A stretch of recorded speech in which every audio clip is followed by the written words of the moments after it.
Salut à tous pour une vidéo spéciale consacrée à Pedri et je vais expliquer pourquoi selon moi c'est devenu le patron du Barça.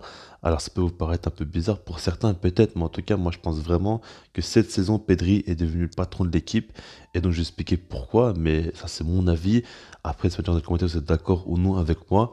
Et donc voilà, on parlera de plusieurs points. Le premier, on va commencer par parler des stats pour mettre les choses au clair, on va dire, parce qu'on sait très bien que Pedri, c'est un joueur, à chaque fois, tout le monde le dit, hein, c'est un joueur très bon dans le jeu, mais il manque d'efficacité devant les buts, il manque voilà, de passes décisives et tout ça, alors que cette saison, il a joué 11 matchs, il a mis 2 buts et il a délivré une passe D. Alors, c'est peut-être pas des stats folles. Maintenant, ce qu'il faut prendre en compte, c'est qu'il y a un but qu'il a marqué face à Valence qui a été refusé. Enfin, en tout cas, il a été compté en gros pour Aubameyang, alors qu'on sait très bien que c'était un but normalement qui devait être pour Pedri. Et mis à part ça, par exemple en Liga, il a joué que 425 minutes de jeu, ce qui correspond presque à 5 matchs, pour vous dire, hein. Donc voilà, il y a 2 matchs où il est sur blessure, et il y a d'autres matchs où il est rentré en cours de jeu, donc c'est pas réellement 11 matchs qu'il a joué, mais en tout cas, il est beaucoup plus décisif que d'habitude. Et par rapport aux matchs que je vous ai comptés, je compte tout, donc Super Coupe d'Espagne, Coupe du Roi, tout ça, donc même les matchs où il revient à peine de blessure.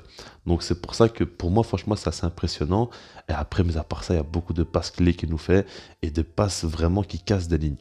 Mais on reviendra par rapport à ça. Aussi, pour terminer avec les stats, ce qu'il faut dire, c'est que défensivement, Pedri, cette saison, il a 54% de duels remportés. C'est monstrueux, que ce soit de la tête, donc duel aérien, ou au sol. Là, c'est le moyenne des deux. Il a 54% de réussite. Donc c'est quand même très fort. Ça prouve quand même qu'il s'est bien amélioré défensivement aussi. Maintenant, on va commencer par parler d'un autre point, et c'est par rapport à son physique. Et du coup, comme vous le savez, quand il est revenu de blessure, Pedri, il s'est musclé et pour vous dire, il a pris 4 kilos de masse musculaire. Et ça, c'est quand même très très impressionnant parce que la masse musculaire, c'est pas comme prendre 4 kilos tout court. C'est quand même quelque chose d'assez impressionnant. On l'a vu directement que physiquement, il est plus affûté. Et pour moi, ça a amélioré directement son jeu. Parce que Pedri, c'était un joueur qui était un peu trop frêle physiquement et qui se faisait facilement bouger. Maintenant, c'est plus le cas. Il est quand même beaucoup plus solide sur ses appuis. Par exemple, on sait que Gavi est pas très physique, mais il arrive beaucoup à jouer avec son corps et à mettre son corps en opposition. Pedri, c'est pas trop son genre. Là, maintenant qu'il s'améliore physiquement, il est beaucoup plus solide et vraiment, il est beaucoup plus impressionnant. Donc déjà, par rapport à ça, pour moi, ça a amélioré son jeu et ça l'aide beaucoup. Maintenant, on va passer aux qualités un peu plus techniques de Pedri. Et je vous dis clairement, pour moi, c'est un joueur qui dicte le tempo du match du Barça. Il est arrivé à un stade maintenant où c'est clair et net. Et je me base pas que sur le match face à Valence, hein, parce que pour moi, c'est un très bel exemple. Ok, mais il y a d'autres matchs aussi. Enfin, cette saison, vraiment, il monte en puissance. Et par exemple, du coup, face à Valence, il rentre au cours de jeu directement, enfin déjà le Barça galérait à ce moment-là, mais directement il prend le jeu à son compte et c'est lui qui décide quand accélérer ou non. Même par exemple face à Naples, c'est souvent lui qui le fait. Alors je m'explique, en fait pour moi il a progressé dans son jeu et je pense clairement que c'est par rapport à Xavi, ça on en parlera plus tard. Mais aujourd'hui, Pedri est devenu beaucoup plus complet. Parce que c'est un joueur déjà qui fait beaucoup plus de transversal aujourd'hui.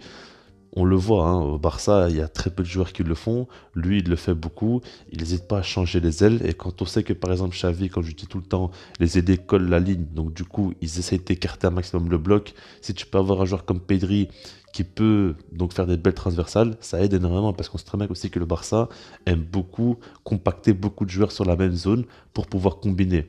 Et ça, c'est très bien, ok, mais quand tu as un joueur, un ailier par exemple, qui est complètement isolé, bah, si tu peux réussir à le trouver, il faut faire de belles qualités techniques quand même pour le faire, ah ben, c'est une très bonne chose. Et Pedri le fait très très souvent. Donc déjà par rapport à ça, pour moi, il aide énormément. Mais ce qui est le plus fort chez lui pour moi actuellement, c'est que son jeu est beaucoup plus amélioré parce que il a un jeu beaucoup plus direct actuellement, beaucoup plus vertical. Je le vois avec ses passes vraiment très très tranchantes. Il trouve très souvent Ferran Torres, mais il arrive des fois à trouver Dembélé, Adama Traoré, même Aubameyang. Il arrive à trouver les attaquants facilement, mais il nous fait des passes tranchantes et c'est des passes qui offrent directement une grosse occasion de but à l'attaquant. Après, le truc, c'est qu'il y a eu énormément de ratés. C'est là où je reviens par rapport à ces stats. Il a mis seulement donc une passe décisive et 2 buts, mais par rapport aux assists, si jamais les joueurs étaient plus efficaces face au but, il aurait pu avoir beaucoup plus d'assists selon moi, parce qu'il nous fait des passes monstrueuses, des remises, tout ça. Enfin, c'est quand même très très fort ce qu'il nous propose offensivement. Et en fait, la saison passée, Pedri était beaucoup dans le contrôle, il perdait pratiquement jamais la balle, mais il prenait peu de risques. Et on disait souvent que voilà, il va falloir qu'il prenne plus de risques pour améliorer son jeu. Et on voit vraiment que Pedri, cette saison, il prend beaucoup plus de risques et ça paye fortement parce qu'il a une très grosse qualité technique. Et en plus de ça, balle au pied, il arrive à dribbler, il arrive à faire des mètres avec la balle. Donc vraiment, il aide énormément. Et quand il joue au milieu de terrain, bah, ça fait beaucoup de bien à l'équipe parce qu'il arrive tout simplement à trouver facilement ses coéquipiers, à sortir de situations compliquées. On sait que si jamais on se fait presser, on fait la passe à Pedri, il va s'en sortir la plupart du temps. Donc quand même, il fait beaucoup de bien cette équipe-là. Et maintenant, on va terminer par le dernier point, c'est sa mentalité. Et pour moi, il est exemplaire là-dessus. On l'a vu par exemple quand il a fait sa conférence de presse avec Xavi pour le match face à Naples. On l'a vu, il répond très bien aux questions, il sait très bien ce qu'il dit. Et même bête exemple, hein, quand on lui parle par exemple de ce qui s'est passé entre le PSG et le Real Madrid, qu'est-ce qu'il en pense ou quoi.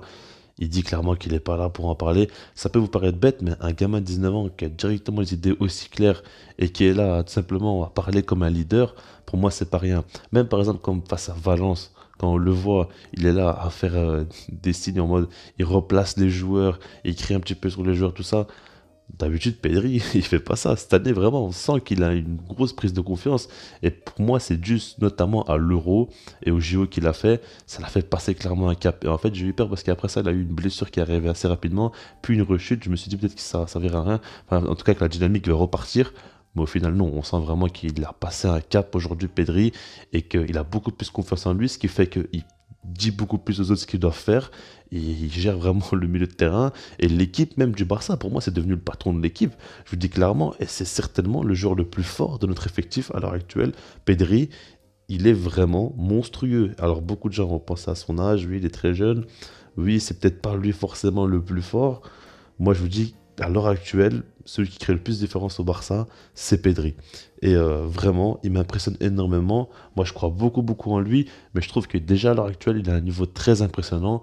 Pour moi, c'est un titulaire indiscutable de l'Espagne, du Barça, il n'y a pas de doute. Et je pense même que dans énormément de grands clubs, il serait titulaire. Je me demande quelle équipe pourrait se permettre de le mettre sur le banc pour vous dire à quel point, pour moi, il est vraiment, vraiment très, très fort. Après, tu m'as commenté, est-ce que vous pensez que j'exagère un petit peu ou non? Moi, en tout cas, ce que je vous dis, je le pense vraiment, quoi. Je suis objectif. Je ne dis pas simplement ça parce que je suis fan du joueur, je l'aime beaucoup, quoi. Pas du tout. Maintenant, pour terminer la vidéo, je pense vraiment que tout ce que je vous ai dit, toutes ces progressions qu'il a fait dans son jeu, c'est notamment grâce à Xavi, j'en suis persuadé. Comme vous savez, Xavi a été l'un des meilleurs milieux de terrain de l'histoire du football, en tout cas du Barça, assurément. Et pour moi, il a donné des conseils, il a aidé. Il a même dit que, par exemple, avec Frenkie de Jong, il a pas mal passé de temps à faire des vidéos où il regardait comment il pouvait s'améliorer, tout ça. Bien évidemment qu'il doit le faire aussi avec Pedri. Et je pense que ça va marcher parce que Pedri, on le sait, c'est un jeune qui apprend très très vite. S'il peut être en contact avec Xavi, qui est l'une des meilleures personnes avec qui il pourrait progresser par rapport à son poste de milieu de terrain, moi ça me paraît totalement logique tout simplement et je pense vraiment que c'est directement lié. En tout cas moi je trouve quand même qu'il est en train de gravir les échelons très très très très vite Pedri, qu'il apprend très vite et on a l'impression que de semaine en semaine, de mois en mois, il passe encore des caps, il continue à progresser mais son jeu n'arrête pas de progresser et il m'impressionne énormément. Donc je sais pas comment vous en pensez, puis moi je vous dis peace.